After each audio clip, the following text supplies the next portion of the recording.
Pareillement.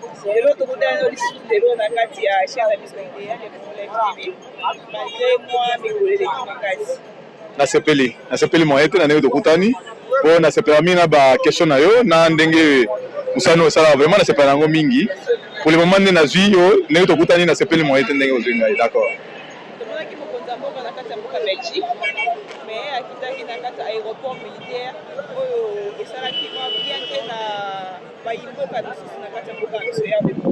bon po ba balobi ki esalaka bien te kozanga koyeba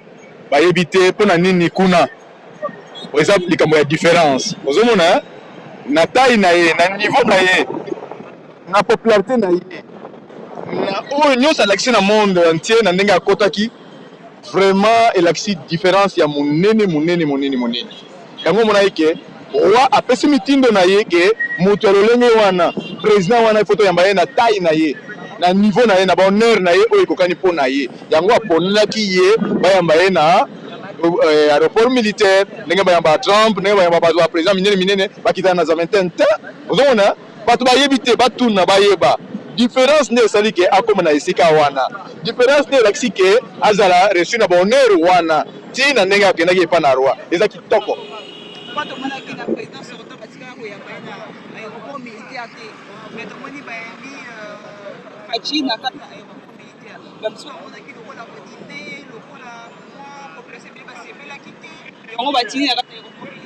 Eza nde différence soki omoni okoti na biso eloko moko boye ke kibokonzi ki leader naturel leadership oyo eza na kati ya mutu ebimisaka na différence soki différence ebima na mutu oyo mokambi ya solosolo oyo mokambi ya bato nyonso bandimi azosala unanimité na bato ezalaka nde différence esalaka bato baya pembeni na ye esala nde différence oyo azosalaka bato bapusana pembeni na ye esala nde différence oyo azosala azomonisa na bato baya balobela ye ke aza moto kitoko bapesa onere kokani na ye mpe ayamama na lolenge bayoka ye na lolenge ozomona sikoyo différence banda président Faci akoti vraiment asali mpenza différence oyo tomona na lingana tobaka mbongwana différence na makambo ebele azomonisa banda akoti na pouvoir différence oyo ezosala ke amata betape na komata na ngolu ya nzambe ngolu nde likambo yango wana moni différence wana ezopesa ba concurrence différence ya kitoko différence eza positive epesa ba concurrence ya bato ezalaka négative na sens que bakomona bolamu na ye te po baza deja animé na motema ya likundu motema ya mabe motema ya satana motema tobengi motema ya Caïn complexe de Caïn yango oyo esala différence epesaka bango concurrence wana nalobi boye ke lolenge ya kokamba mboka lolenge ya kotambusa mboka lolenge ya kogere mboka eza différent ozomona sikoyo différence oyo ezopesa bato trouble na baestomac na baoyo batalaka kala bazomona ero nde ezalaka boye bazoapprendre pour la deuxième fois na mwana motu différence yango na bayike bato nyonso balider naturel bazala na différence bamemaka différence na makambo ezalaka différent kokamba après kosala différence wana lelo oyo tomoni na 8 mois passé président a inculqué vraiment amonisi différence ya makambo ebele na gestion ya mboka ya bokambi ya mboka akoti na wapi akoti na référence président akomi référence lelo président Faci akomi référence na intérieur na biso moko na RDC akomi référence na extérieur yango mona bazoyamba ye na lolenge wana bakokama mpona nini leadership naturel eyepesa badifférence bokeseni ezali soki otali banda otambola nyonso koloba na ye communication na ye bokeseni ezali soki oza na miso ozomona okomona mpenza na bokeseni ekoti na Congo différence ezali na makambo ebele ye moko alobi yango mama nazo biso vérité ke lelo oyo yango bokeseni na Congo na makambo ebele amemi bokeseni na ndenge bato bakamba mboka na ngambo bato bagera mboka bokeseni emonani excès ya bokeseni wana ndenge amonisa ngo na population epesi ye akomi référence na mboka Congo référence na Afrique référence na monde yango ozomona bazoyamba ye lolenge akomi na mboka oyo full akomi na ndenge oyo bazoloba bazosepe na mwana moto roi akoma pare ya président de république ngai place wana epesa ngai ba chair de poule mama Denise avandi papa avandi papa azokoma mama pe azokoma mais reine avant na sima kiti ya mama Denise roi yé na sima kiti ya papa Félix Antoine Tshisekedi. Quelle différence ba président ebele baleka wana bazwa opportunité wana te balinga bango ndengana te ozomona différence na ye ekomi référence lelo aza référence na mboka na biso référence na mboka bapaya ye nde président ozomona kotambola na ye eza epakolami mafuta nalobaki bango te. Le roi belge alobaki na mokonzi ya mboka arapelaka ye mininga arapelaka ye chaque jour ye nde mokonzi ya mboka eza une façon redouter contre pouvoir na ye to lolenge ya kolobela bongo le roi belge non alobaki na sens wana te contexte eza différent mama ngana biso ke moto asalaka différence batosaka ye bayambaka ye mpe différemment na ndenge mosusu bayambaka ye lelo oyo Fachi a commis référence ya biso awa référence na extérieur tu vois pour la deuxième année ya mandat ou la troisième a comme préférence au moins là on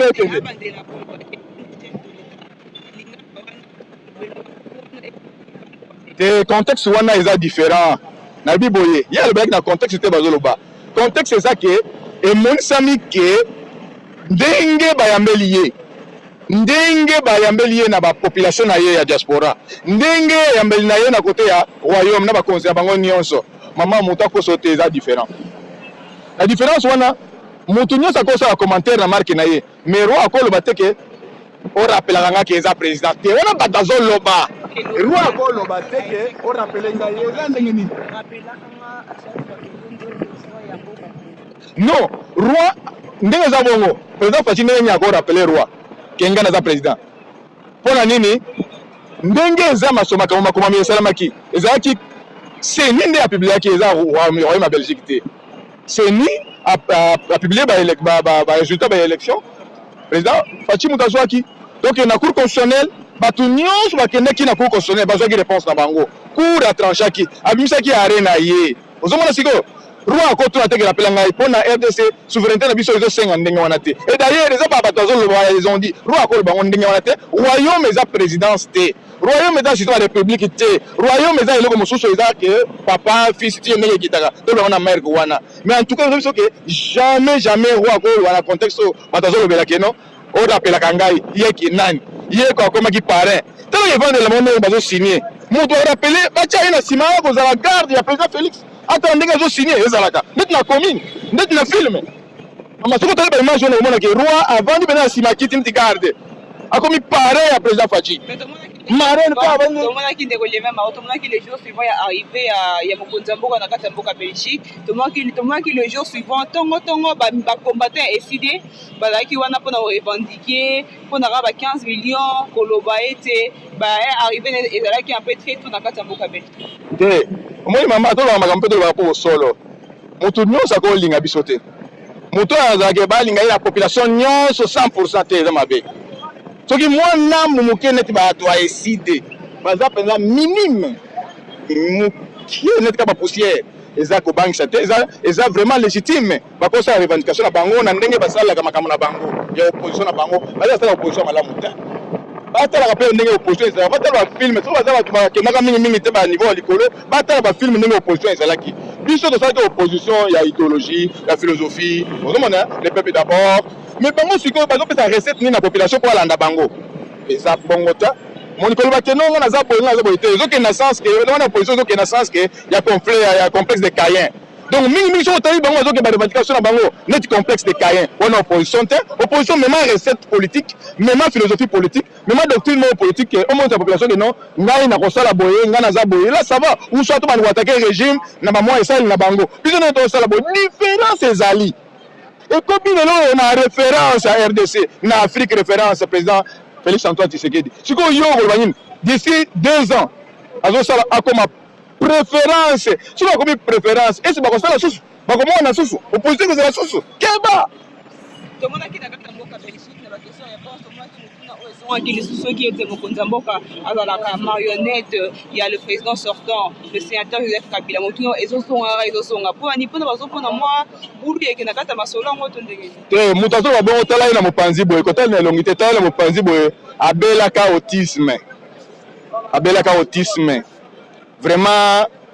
azan normalité, autisme politique. Donc nazo ba boy ke moto azana ma miso ko mona ifa mona makamnenge yeleka. Moto ya matoya ko ifa yoka makamnenge yeleka. Soki moto azana ba seke abelaka autisme politique. Bien azana autisme politique parce que moto normal akolo ba ndenge yo longo ba la te. C'est-à-dire que nazo ba ke nana yebite ke l'ex-président Kabila aza sous-présenté. Yé moko kutu.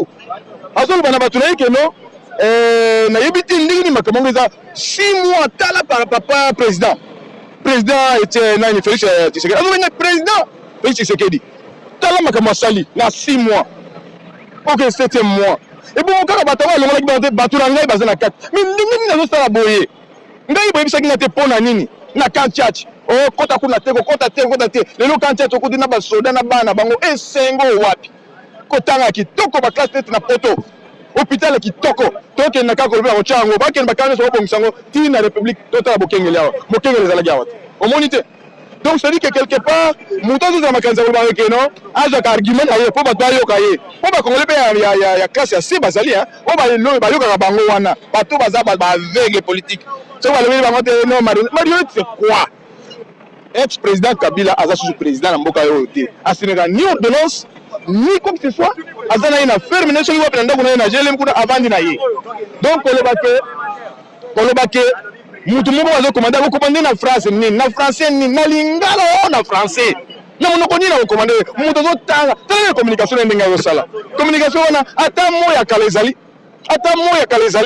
tala français ndenge wana azo tala kutu te azo loba kaka azo loba na ye kaka azo convaincre batu mutu ndenge wana okolobake aza marionnette asala wapi marionnette azaki nani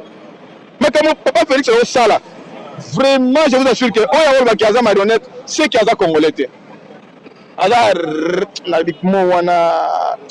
renégat et biloko ndenge wana efashanga moye te mpona nini toluka changement mboka ekoma mboka ya solo tobandi kozwa dignité na biso tobandi kozwa valeur na biso bana Congo partout président biso otambola bamindele bazomona mpenza bakongolais kitoko na bango na président na bango valeur na bango na président na bango bato-retrouver dignité oyo toperda papa alobelaka biso chaque fois lelo molobeli azwi peuple azwi molobeli na ye azoloba makambo nyonso bien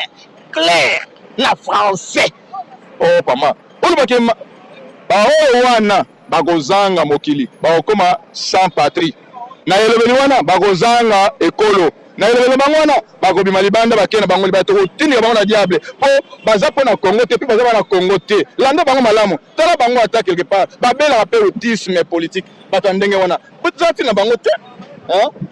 totalaka tokende malema bakocomprendre na debi boye bakocomprendre te tokende wana ndenge tokende bakomona ke papa wana akala kenda na ye kutu atala suti na sima kenda na ye ka batata sambrouiller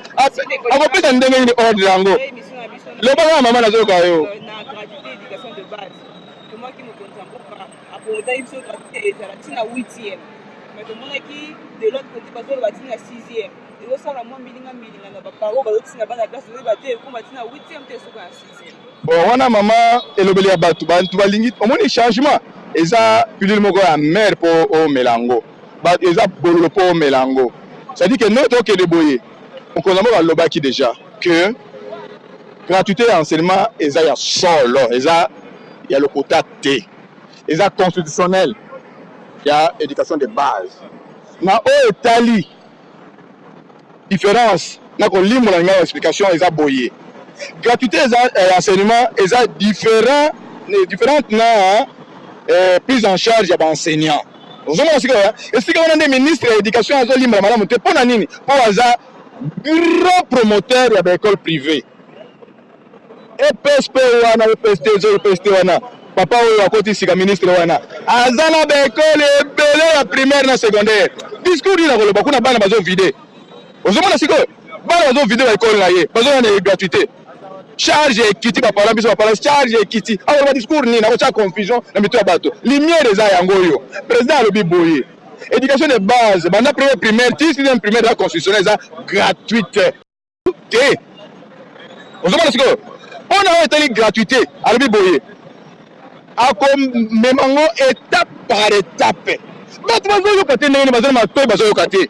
oza na miso ozomona te mutu bato azoloba ke oyo etali baniveau ya likolo mosusu nakokenda yango étape par étape tolongola yango mais oyo etali prise en charge baparent motivation baparent balongoli yango elongwe ya solo mais l'état congolais à niveau de la province, dans le cadre de la décentralisation, le gouverneur, le ministre provincial de l'éducation, va fixer mon mouquet à Minerval, ne pas foutre. Mais ce que le ministre est incapable d'expliquer.